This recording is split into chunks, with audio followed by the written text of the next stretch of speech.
Sinus અને કાનના cancer આ બંને વચ્ચેનો તફાવત મારે જાણવો છે. સાઇનસ અને જે ઇયરના કેન્સરનો ડિફરન્સ મેઇન છે કે લોકેશન.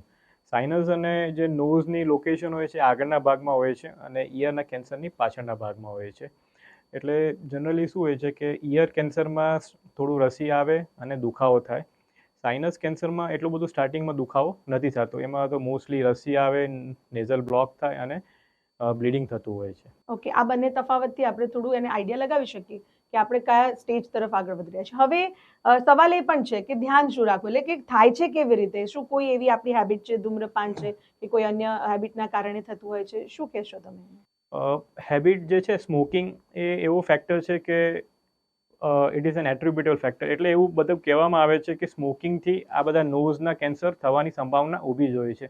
પણ હજી સુધી એ પુરવાર નથી થયું, પણ એ આપણે માનીને ચાલવું જોઈએ કે સ્મોકિંગ એક મોટો રિસ્ક ફેક્ટર હોય છે હેડ એન્ડ નેક કેન્સરમાં, કે જે સાઇનસ અને નોઝનું કેન્સર બી કરી શકે છે. બીજા બધા કારણોમાં તમે જોવા જાઓ તો જે તમે ઇન્ડસ્ટ્રીમાં કામ કરતા હો, જે પોલ્યુશન ખૂબ કરતી હોય છે, તે nickel industry, cadmium industry, asbestos industry, એટલે સિમેન્ટ ઇન્ડસ્ટ્રી, એ બધાના ધુવાડાના કારણે બી આ નોઝનું કેન્સર થતું હોય છે. બીજું જે મુખ્ય કારણ હોય છે પેન્ટ ઇન્ડસ્ટ્રી, કે જે લોકો પેન્ટ ઇન્ડસ્ટ્રીમાં છે, પેઇન્ટિંગ કરતા હોય છે, જે ઘરનું પેન્ટ બધું કરતા હોય છે, એ લોકોને બી નોઝ અને સાઇનસનું કેન્સર ખૂબ થતું હોય છે.